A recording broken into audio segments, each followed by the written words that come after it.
ॐ भूर्भुवः स्वः तत्सवितुर्वरेण्यं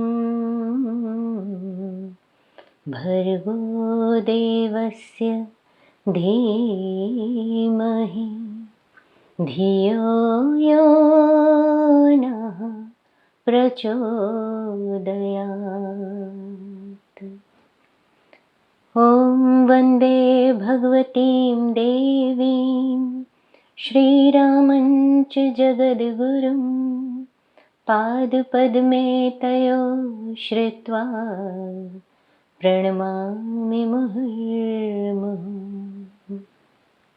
आप सभी को प्रणाम। परम पूज्य गुरुदेव पंडित श्रीराम शर्मा आचार्य जी के विचार प्रसार में आप सभी का स्वागत है।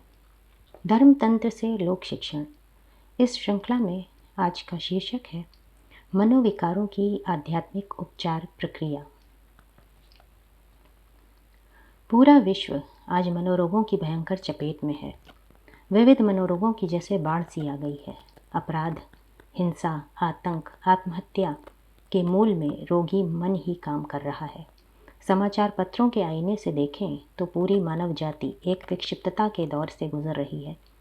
आज विश्व की जनसंख्या का एक बड़ा हिस्सा किसी न किसी मनोरोग की गिरफ्त में है। देश विदेश में हुए अलग अलग अध्ययनों से यह सामने आया है कि शारीरिक बीमारी से पीड़ित लगभग 1/3 रोगी मानसिक रोगों से भी पीड़ित हैं, लेकिन प्रायः ऐसे रोगियों की पहचान नहीं हो पाती। तनाव, चिंता, भय, बेचैनी, उद्विग्नता, निराशा, क्रोध जैसे नकारात्मक भाव जीवन के अभिन्न अंग बन चुके हैं। जब ये व्यवहार को प्रभावित करने लगते हैं तो मनोविकार का रूप ले लेते हैं। प्राथमिक अवस्था में मनोवैज्ञानिक इनको न्यूरोटिक स्तर का मानते हैं। इनका निग्रह करना रोगी के लिए संभव होता है, लेकिन यदि इनको बेलगाम छोड़ दिया जाए तो ये गंभीर रूप ले लेते हैं और साइकोटिक स्तर के हो जाते हैं। ऐसे में व्यक्तित्व का विखंडन इस कदर हो जाता है कि उसका स्वयं पर नियंत्रण लगभग ख़त्म हो जाता है और पागलखाने में भर्ती करने की नौबत तक आ जाती है। वस्तुतः व्यक्तित्व के विखंडन की यह प्रक्रिया एकाएक नहीं घटित होती। सामान्य मनोविकार क्रमशः न्यूरोटिक होते हुए साइकोटिक होने की ओर बढ़ते हैं। इसी के अनुरूप व्यक्ति का व्यवहार असामान्य होता जाता है और सामाजिक जीवन पंगु होता जाता है। प्रतिभावान होते हुए भी व्यक्ति वातावरण से समायोजन करने में अक्षम होता है और अपनी प्रतिभा को पूरी तरह से अभिव्यक्त नहीं कर पाता। निश्चित रूप से ऐसे समय में उसका पारिवारिक जीवन प्रभावित रहता है। ऐसे में व्यक्ति निम्न आत्मसम्मान व हीनता के भाव से ग्रसित पाया जाता है।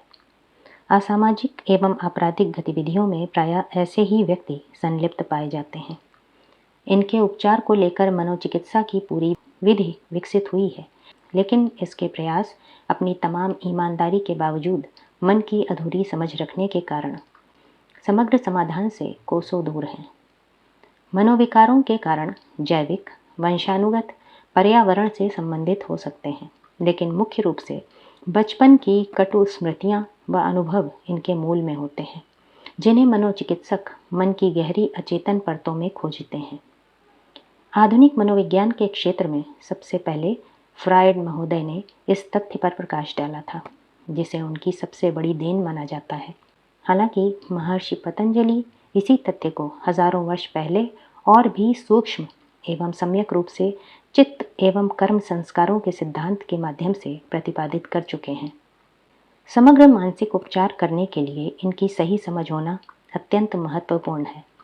मनोरोगों के उपचार के लिए मन की इस गहरी परत तक पहुंचना होगा, तभी सही उपचार संभव हो सकता है।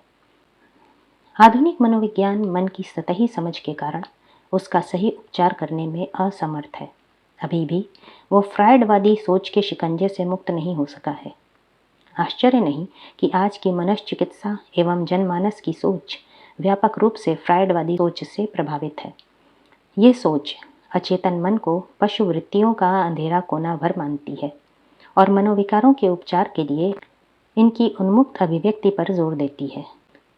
पशुवृत्तियों का परिमार्जन, रूपांतरण भी हो सकता है, ये इसकी समझ से परे है। दमित वासनाओं के शमन में इस सोच का तात्कालिक योगदान हो सकता है, लेकिन मात्र उन्मुक्त भोग रोग का पूरा समाधान नहीं हो सकता। इसके साथ जो संस्कार पड़ते हैं वे समस्या का समाधान करने के बजाय इसे और जटिल कर देते हैं। एक ग्रंथि का उपचार करते करते दूसरी ग्रंथि जन्म ले लेती है और एक कॉम्प्लेक्स ठीक होते तक दूसरा पनप जाता है। ये कुछ वैसे ही है जैसे कि एलोपैथिक दवाओं के साथ एक रोग को ठीक करते करते साइड इफ़ेक्ट के कारण दूसरे कई रोगों का पनप जाना और रोगी का कुल मिलाकर रुग्ण ही रह जाना, बल्कि और भी गंभीर रोगों से पीड़ित हो जाना। दमित काम की तरह दमित इच्छाएं व भावनाएं मनोविकार के रूप में व्यवहारिक स्तर पर फूटती रहती हैं, जो व्यक्तित्व को असंतुलित एवं असामान्य बना देती हैं। मन की समग्र समझ के बिना इनका सही उपचार संभव नहीं है।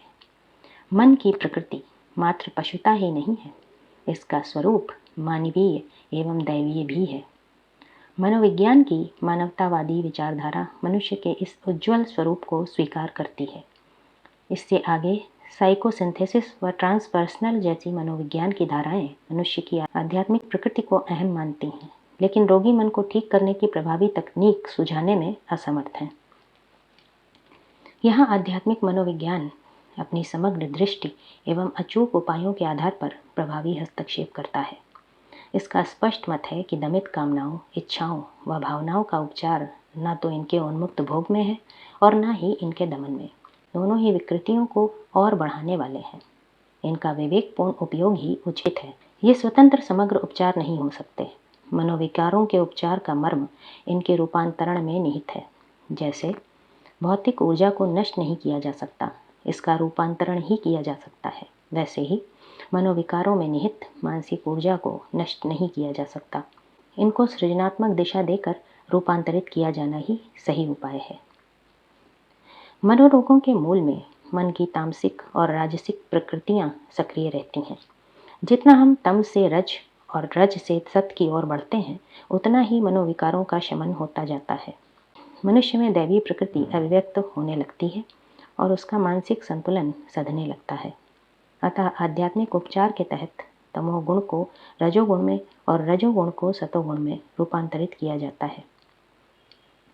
यहाँ तक पहुँचते पहुँचते मन की स्थिरता इतनी हो जाती है कि विखंडित व्यक्तित्व संतुलित व्यक्तित्व में बदल जाता है और व्यक्ति का परिवेश के साथ समायोजन स्थापित हो जाता है। मनोविकारों के शमन एवं मानसिक संतुलन की यह प्रक्रिया कुछ चरणों से होकर गुजरती है। पहले चरण में स्वस्थ स्व का विकास किया जाता है। मनोरोगी प्रायः अपनी निम्न जैविक एवं मनोवैज्ञानिक प्रकृति में उलझा रहता है, जिसके चलते वो अनैतिक आचरण में लिप्त रहता है। इससे उसकी इच्छा शक्ति दुर्बल रहती है और उसमें आत्मसम्मान की कमी पाई जाती है। मन ही मन वो हीन भावना, अपराध बोध से ग्रस्त रहता है, जो उसे चैन से रहने नहीं देते। अतः स्वस्थ स्व का विकास इस प्रक्रिया का पहला चरण है। अपने दैवीय स्वरूप का चिंतन करते करते वह अनैतिक आचरण से मुंह मोड़ते ही वो इनसे ऊपर उठने लगता है और उसका स्वस्थ स्व विकसित होने लगता है। अति स्वार्थ, अति महत्वाकांक्षा एवं अति अहंकार भी व्यक्ति को लोभ, भ्रष्टाचार, शोषण, हिंसा एवं अपराधी गतिविधियों में लिप्त करते हैं। इनसे भी वो अपना आत्मसम्मान खो बैठता है। मन की ग्रंथियाँ व्यक्तित्व को विखंडित करती जाती हैं। बाहर से बहुत होशियार, चतुर एवं दबंग बनते हुए भी व्यक्ति अंदर से बहुत ही कायर, सशंकित एवं अस्थिर मनस्थिति लिए हुए होता है। सदाचरण का सहारा लेकर व्यक्ति इस नारकीय अवस्था से ऊपर उठ सकता है और खोए आत्मसम्मान को दोबारा पाकर एक स्वस्थ संतुलित व्यक्तित्व का स्वामी बन सकता है। इसके बाद दूसरा चरण प्रायश्चित विधान का है। सच्चे मन से किया गया प्रायश्चित प्रभावशाली होता है। बचपन में अनजाने में वातावरण एवं परिस्थितियों के दबाव के चलते कई तरह की गलतियां हो जाती हैं। यही आदतें संस्कार बनकर व्यक्तित्व को गंभीर मनोविकारों की चपेट में ले लेती हैं। इनको त्याग कर नए जीवन की शुरुआत की जा सकती है। इसके लिए पहले आध्यात्मिक जीवन दृष्टि का विकास किया जाता है। वास्तव में जीवन के प्रति आध्यात्मिक दृष्टिकोण का विकास मनोविकारों के जड़ मूल से उच्छेदन को सुनिश्चित करता है। मनोविकारों की गहनतम रूप में पहचान इसी आधार पर होती है। अन्यथा मात्र व्यवहारिक, बाहरी, सतही स्तर से उनकी सही पहचान नहीं हो पाती। अतः उपचार दूभर ही बना रहता है। मनोविज्ञान अपनी पूरी ईमानदारी के बावजूद इस सूक्ष्म समझ के अभाव में चूक जाता है। इसके लिए स्वाध्याय, सत्संग बहुत ही प्रभावशाली प्रक्रियाएं हैं। इनके आधार पर जीवन के प्रति सूक्ष्म दृष्टि का विकास होता है, जो आगे चलकर मनोविकारों का गहनतम स्तर पर परिमार्जन करने में सहायक सिद्ध होता है। इनके साथ ध्यान भी मनोरोगों के उपचार में अचूक है, लेकिन प्राथमिक अवस्था में थोड़ा कठिन होने के कारण प्रार्थना का सहारा लिया जा सकता है, जो मनोरोगों के उपचार के लिए स्वयं में रामबाण है। इसके साथ ही आध्यात्मिक जीवन शैली, सात्विक आहार विहार, विचार एवं व्यवहार को अपनाते हुए एक स्वस्थ संतुलित जीवन की नींव रखी जा सकती है। प्राणायाम भी मनोविकारों के शमन का एक प्रभावी उपाय है, लेकिन इसे कुशल मार्गदर्शन में करना ही उचित है। इसके साथ मंत्र जप भी रोग के अनुरूप अचूक है, लेकिन ये भी मार्गदर्शन में ही प्रभावी होते हैं। इनके साथ अपनी क्षमता के अनुरूप तप का अनुपान जोड़ा जा सकता है। तप की तपन से मनोविकारों की जकड़न ढीली पड़ती है।